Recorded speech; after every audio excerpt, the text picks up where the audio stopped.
다음 주부터 집을 2채 이상 보유한 사람은 전세대출 보증을 받을 수 없도록 전세대출 규제가 강화됩니다. 하지만 연 1억 원 이상 고소득자라도 1주택자는 전세 보증을 받을 수 있습니다. 주택담보대출 등 과다한 채무를 부담하고 있는 주택 소유자의 주택을 정부가 매입해 재임대하는 사업이 본격 추진됩니다. 도시 근로자 가구 월 평균 소득의 100% 이하인 가구면서 1주택자 소유 주택인 경우 해당됩니다. 미국과 북한이 조속한 2차 북미 정상회담 개최 의지를 확인했습니다. 북한은 또 미국에 지난 5월 폐쇄된 풍계리 핵실험장을 검증하기 위한 사찰단을 초청했습니다. 지난 금요일 항소심에서 집행유예를 선고받고 석방된 신동민 롯데그룹 회장이 오늘 오전 출근해 업무에 복귀했습니다. 신 회장은 8개월간의 총수 공백을 해소하기 위해 경영 정상화에 속도를 낼 것으로 보입니다. 이상 이 시각 주요 뉴스입니다.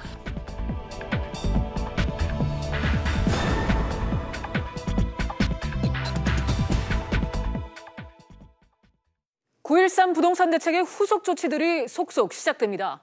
다음 주부터는 주택 2채 이상을 갖고 있는 경우 전세 보증이 제한됩니다.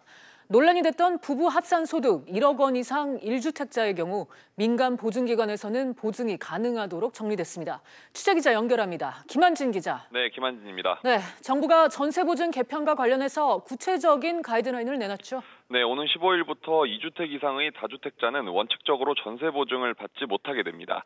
다주택자가 전세 보증을 받아 전세에 살면서 여유 자금으로 집을 사들이는 것을 막겠다는 건데요.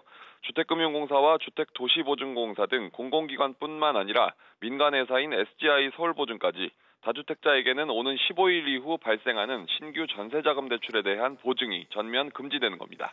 네, 김 기자, 1주택자에 대한 전세 보증 제한은 어떻습니까? 네, 부부 합산 소득이 1억 원을 넘으면 주택금융공사와 주택도시보증공사에서는 신규 보증을 받을 수가 없습니다. 연소득 1억 원 이상인 1주택자의 경우는 민간업체인 SGI 서울보증에서 보증을 받을 수가 있는데요. 다만 금리가 0.4%포인트 정도 더 높습니다. 또한 무주택자의 경우는 연소득과 관계없이 기존대로 전세 보증을 받을 수가 있습니다. 이미 전세 보증을 받고 있는 경우는 어떻게 되는 거죠? 네, 주택을 2채 넘게 갖고 있는 다주택자는 전세 계약을 갱신할 경우 전세 보증을 연장하는 것이 제한됩니다. 다만 2년 안에 주택 한 채만 남겨놓고 나머지를 처분하는 조건으로 한 차례에 한해 연장을 할 수 있는데요. 또 1주택자가 개정 전에 받은 보증을 연장할 경우 신규 보증에 적용되는 조건과는 달리 소득과 상관없이 연장할 수 있습니다. 또한 보유주택 수에는 아파트나 빌라 등과 주상복합이나 상가와 같은 복합용도주택, 그리고 임대주택까지 모두 포함됩니다. 다만 주택법상 주택이 아닌 오피스텔과 분양권, 그리고 조합원 입주권과 지방의 노후한 단독주택 등 규제 필요성이 낮다고 여겨지는 경우도 적용되지 않습니다. 그리고 전세대출을 취급한 금융기관은 실거주 여부와 보유주택 수 변화 등을 1년마다 확인해서 실제 살고 있지 않은 경우 전세대출을 회수하고 2주택 이상 보유하게 됐다면 연장을 제한하기로 했습니다. 지금까지 SBS CNBC 김한진입니다. 앞으로 가계가 은행에서 대출받기가 한층 더 힘들어질 전망입니다. 취재기자 연결해서 어떤 내용인지 알아보겠습니다. 장가희 기자. 네, 장가희입니다. 네, 가계가 올 4분기 국내은행에서 대출받기가 더 어려워질 걸로 보인다고요? 네, 한국은행이 오늘 발표한 금융기관 대출 행태 서베이 결과를 보면 4분기 중 가계에 대한 은행의 대출 태도는 가계 주택이 마이너스 30, 가계 일반이 마이너스 10으로 모두 강화될 것으로 보입니다.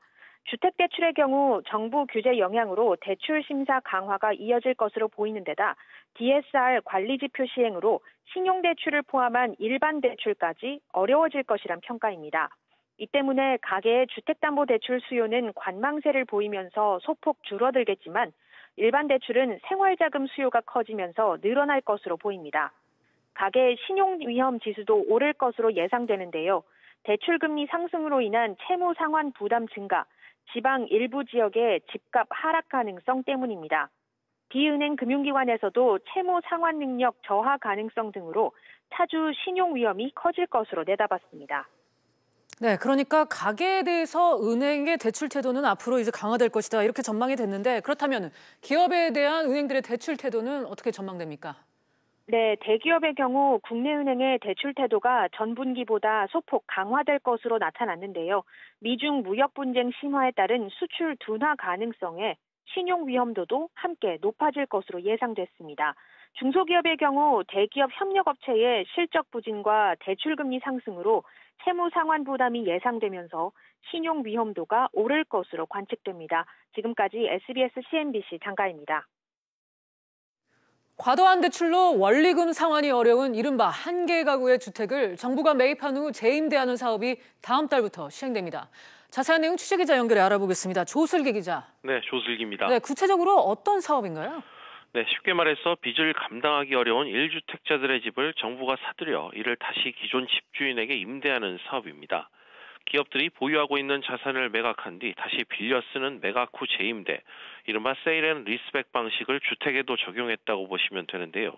국토교통부가 오늘부터 공공주택 업무 처리 지침 개정안을 마련해 행정 예고에 들어갔습니다. 일단 도시근로자 월평균 소득의 100% 이하인 가구이면서 1주택자 소유주택이 대상이고요. 고소득자나 다주택자 또 실거주 목적이 아닌 경우는 매입 대상에서 제외됩니다. 그렇군요. 이 정부와 한계 가구 간의 임대차 계약은 어떻게 맺게 되는 거죠? 네, 최초 계약은 앞서 말씀드린 대로 기존 주택 매각자와 체결하고요. 그 기간은 총 5년입니다. 최초 임대료는 주택 매입가의 50% 이내, 또 월 임대료는 시중 전세 시세를 고려해 결정합니다. 쉽게 말해 집값이 1억 원이고 전세 시세가 7천만 원이라면 정부가 1억 원을 주고 매입하면서 보증금은 5천만 원 이하로 받고 나머지 차익 부분은 전월세 전환율을 적용해 매달 월세를 받는 식의 이른바 반전세 형태로 운용하겠다는 겁니다. 계약 기간이 끝나면 원 주인에게 매각권이 우선 주어지는데요. 매각 가격은 집을 팔 당시 감정 평가 금액이나 또 가격 상승분의 20%를 할인하는 금액 중 낮은 금액이 적용됩니다. 한계 차주 주택 매입 사업은 오늘부터 20일간 입법 예고를 거쳐 다음 달 초부터 시행에 들어갈 예정입니다. 지금까지 SBS CNBC 조슬기입니다. 2차 북미 정상회담을 가급적 이른 시일 안에 개최하기로 합의했다고 북한을 방문하고 돌아온 마이크 폼페이오 미국 국무장관이 밝혔습니다. 폼페이오 장관의 방북 결과 정리해 보도록 하겠습니다. 보도국 연결합니다. 임종윤 기자. 네, 보도국입니다. 네, 우선 가장 큰 관심사가 북미 정상회담이 언제 열릴 것이냐 여부일 텐데요. 예. 현재까지 확인된 공식 언급은 이렇습니다. 김정은 위원장과 폼페이오 장관이 가급적 이른 시일 안에 개최하기로 합의했다. 이 정도인데요. 여기서 가급적 이른 시일 안이라는 게 언제쯤일까를 유추하기 위해서는 일단 미국의 중간선거 일정을 좀 살펴봐야 됩니다. 미국의 중간선거는 다음 달, 그러니까 11월 3일 날 열리는데요. 만약 트럼프 대통령이 북미 2차 정상회담을 중간선거용으로 활용하려 한다라고 하면 이달 안에 열릴 수도 있다는 해석도 가능합니다. 다만 시간에 쫓길 경우 협상의 주도권을 북측에 내줄 수 있다는 점에서 이달 안에 열리기는 어려울 수 있다는 전망도 적지 않습니다. 네. 북미 정상회담을 조만간 열 만큼 폼페이오 장관의 이번 방북이 성과가 있었다 이런 얘기잖아요. 그렇습니다. 가장 큰 성과는 지난 6월 싱가포르 정상회담 이후 악화 일로로 치닫던 북미 협상이 이제 정상 궤도로 다시 올라섰다 여기에 둘 수 있습니다. 그동안 핵폐기 일정을 내놓으라고 하는 미국과 종전 협상과 같은 상응 조치를 원하는 북측의 입장이 팽팽하게 맞서면서 거의 정상회담 이후 석 달 동안 북미 협상이 진전을 보지 못했는데요. 문재인 대통령의 평양 방문을 계기로 딱딱하게 굳어있던 양측 관계에 조그만 틈이 생겼고 곧바로 폼페이오 장관의 방북이 이루어지면서 다시 협상의 속도가 붙게 됐다는 평가입니다. 네. 그런데 주말 이후에 국내외 언론들의 보도 내용을 쭉 보면 구체적인 합의안에 대한 내용은 보이지 않던데요. 그렇죠. 폼페이오 장관의 이 방북 구체적인 성과 이 부분에 대해서는 남과 북, 미국 등 3자 모두 현재로서는 입을 열지 않고 있습니다. 다만 김정은 위원장과 트럼프 대통령 2차 정상회담 일정이 구체적으로 협의되고 있다는 얘기가 나오고 있는 걸 보면 핵폐기와 같은 이런 핵심 쟁점과 관련해서 양측 간의 입장차가 분명히 좁혀지고 있다는 해석은 충분히 가능하다는 게 일반적인 좀 분석입니다. 여기에다 북한이 지난 5월에 폐쇄가 됐던 풍계리 핵실험장에 대해서 미국의 사찰을 수용한 것도 앞으로 비핵화 협상에 대한 기대감을 높이는 부분이라고 볼 수가 있겠습니다. 지금까지 보도국에서 전해드렸습니다. 국민연금 기금운영본부장 CIO의 안효준 BNK 금융지주 글로벌 총괄 부문장이 선임됐습니다. 국민연금 CIO는 전임 본부장이 중도 사퇴한 후 1년 3개월 동안 공석이었으며 그 사이 국민연금은 주식 투자에서 10조 원의 손실을 입었습니다. 가사노동의 경제적 가치가 360조 원을 넘는 것으로 나타났습니다. 통계청은 2014년을 기준으로 무급 가사노동 가치는 360조 7천억 원으로 명목 GDP의 24.3%를 차지한다고 밝혔습니다.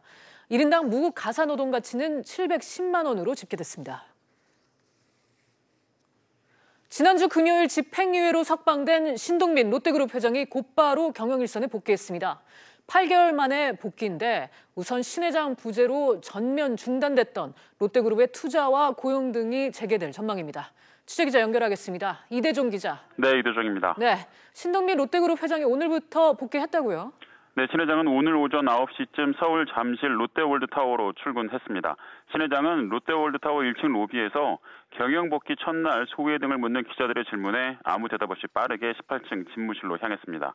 신 회장은 지난 8개월여간의 구치소 생활 동안 체중이 약 10kg 정도 빠진 것으로 알려지는 등 몸을 추스리는 시간이 필요할 것이라는 전망이 우세했는데요.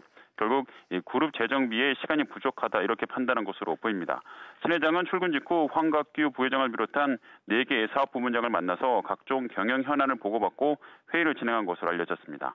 지난주 금요일 저녁에도 서울구치소에서 나온 뒤 곧장 집무실이 있는 롯데월드타워로가 이 그룹 주요 임원들을 만나기도 했는데요. 국민 신뢰 회복을 위한 각종 개혁안 등이 우선 진행될 것으로 보입니다. 네, 이 기자. 이 그룹 재정비에 이어서 그동안 지지부진했던 대규모 투자와 고용 계획이 나올지도 관심사죠? 그렇습니다. 신 회장은 지난 2016년 10월 롯데그룹 개혁안을 발표한 바 있습니다. 당장 이듬해부터 5년 동안 7만 명을 새로 뽑고 총 40조 원에 이르는 투자 계획을 진행하고요. 또 회장 직속의 준법경영위원회 신설과 호텔 롯데 상장, 지주사 체제 전환 등의 어떤 이 그룹 체질 개선 방안을 내놓은 바 있습니다. 이런 계획들이 그런데 신 회장 구속으로 사실상 전면 중단됐던 상황이었는데요.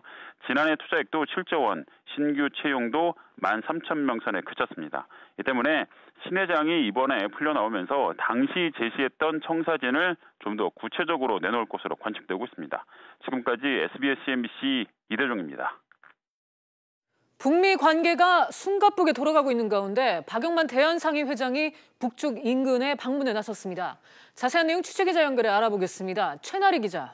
네, 최나리입니다. 네, 박용만 회장 북중 접경지 방문을 위해서 출국했다고요?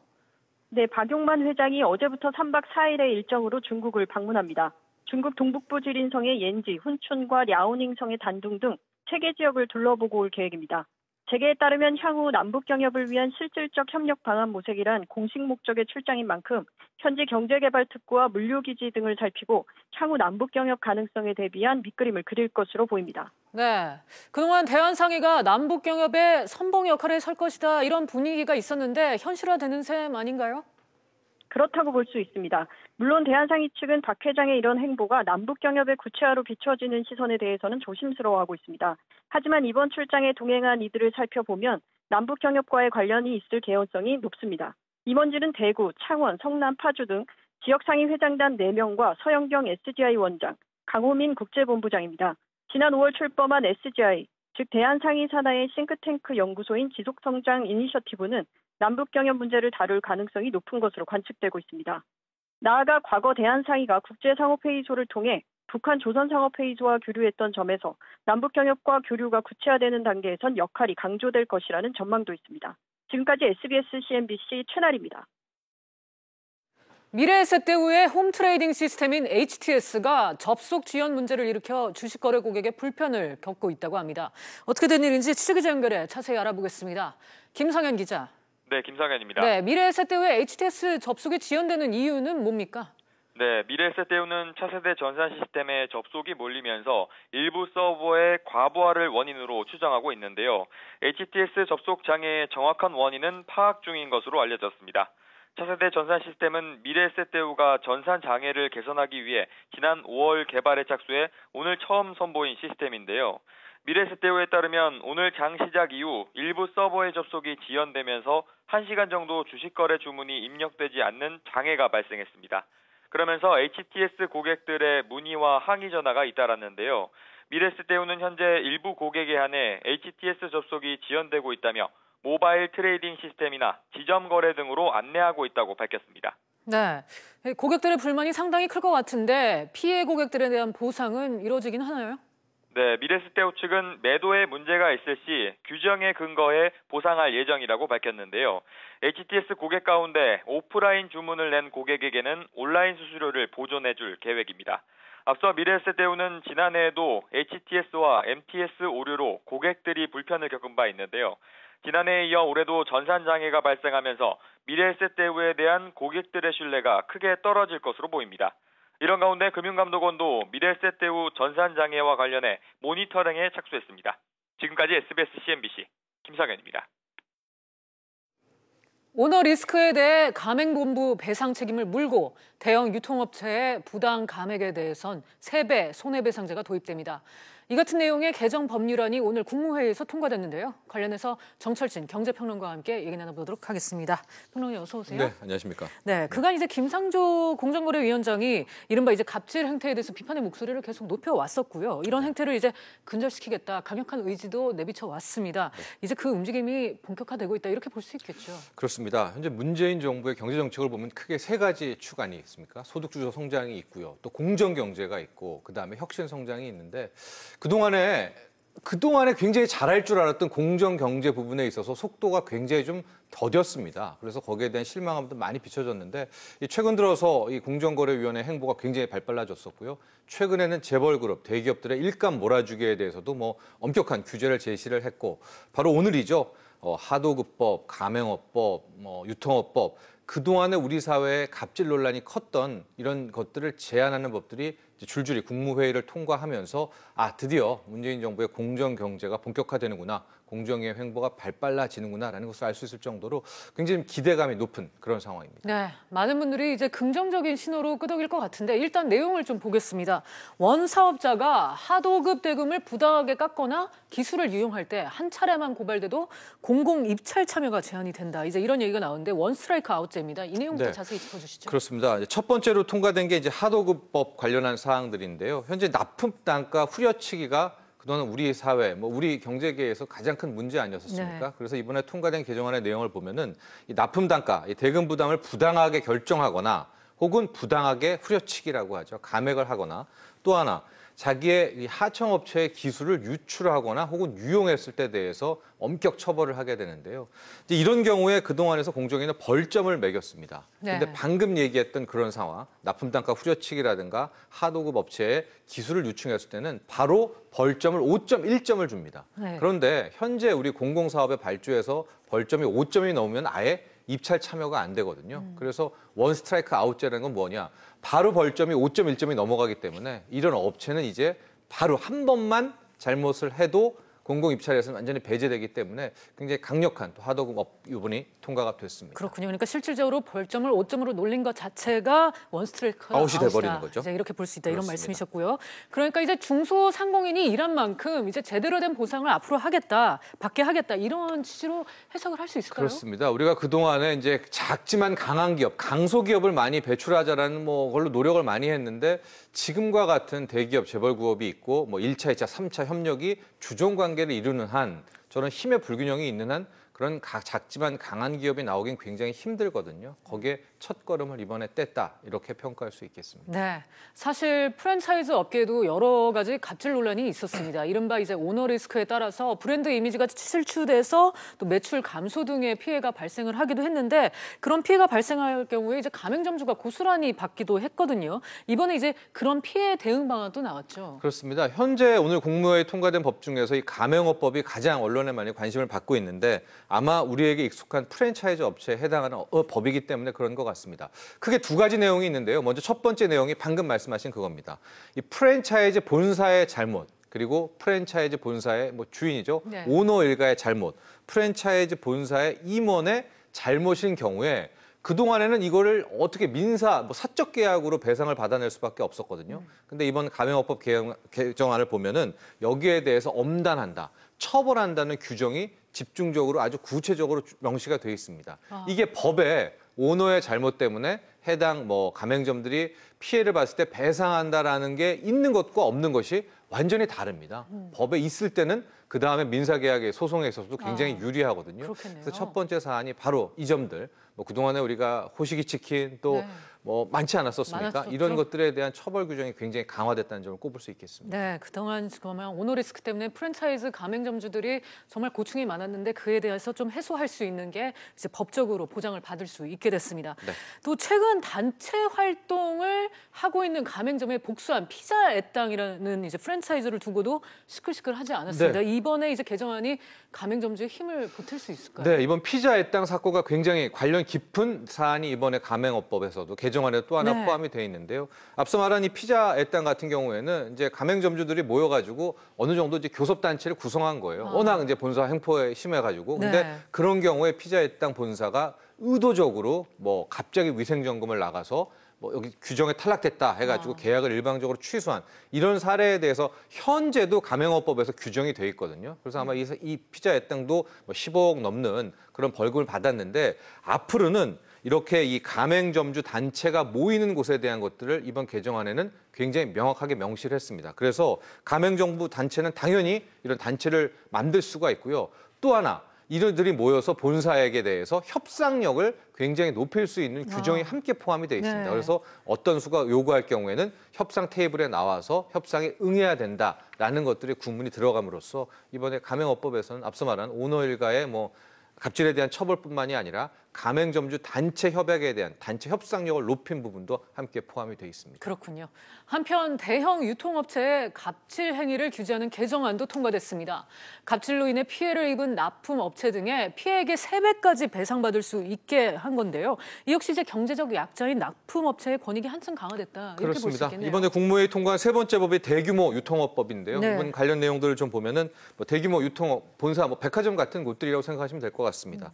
이제 들어올 때 부당하게 상품 대금을 감액하거나 부당하게 반품을 하거나 또 하나 납품업체의 종업원을 대가를 치르지 않고 바로 그냥 대형마트에서 고용을 하는 이런 경우 굉장히 많지 않았습니까? 또 하나 보복행위 같은 것들에 있어서 그 피해액의 3배를 배상해야 된다라는 것들을 명시했고 또 하나가 기존의 마트나 이런 백화점뿐만이 아니라 아울렛이라든가 쇼핑몰이라든가 이들 업체는 실은 임대업자로 있지만 이렇게 저렇게 관리를 좀 하고 있거든요. 거기에 규제 대상에 이런 아울렛이라든가 쇼핑몰도 함께 포함을 함으로써 이번에 이제 뭐 납품하는 납품업체들에 있어서 굉장히 좀 공정거래에 힘을 실어줬다 이렇게 분석할 수 있겠습니다. 네, 사실 시장에서는 엄격한 법과 처벌만이 답이냐 뭐 이런 목소리도 있습니다. 하지만 상생을 하기 위해서는 일단 규제라는 틀이 있어야지 뭐 상생도 되는 거 아닐까 하는 생각이 드는데요. 네. 평론가님 어떻게 보세요? 오늘 뭐 법 통과되니까 당장에 너무 뭐 엄격하다 이런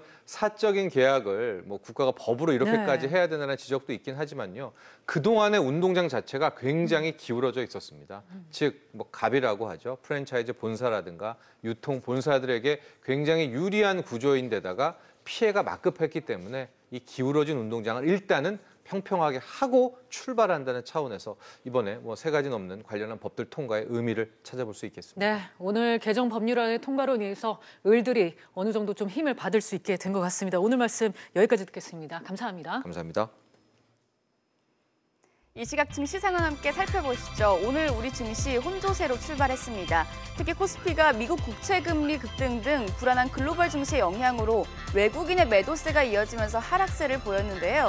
현재 보시면 코스피 0.2% 하락해서 2260선에서 거래되고 있고 코스닥은 0.7% 상승해서 779선에서 거래되고 있습니다.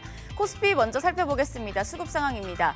계속해서 떨어지면서 2260선에 머물고 있던 코스피 지금 오랜만에 외국인이 사자세로 돌아섰다가 지금 매도세로 돌아섰는데요. 지금 보시면 개인과 기관의 동반 매수세 이어지고 있고 외국인이 홀로 1,100억 원 매도하고 있는 모습입니다. 시가총액 상위 종목입니다. 오늘 시총 상위 종목들 보시면 조금 상승세 보이고 있습니다. 특히 신동빈 회장의 경영 복귀 소식에 롯데그룹주가 동반 강세를 보이고 있고요.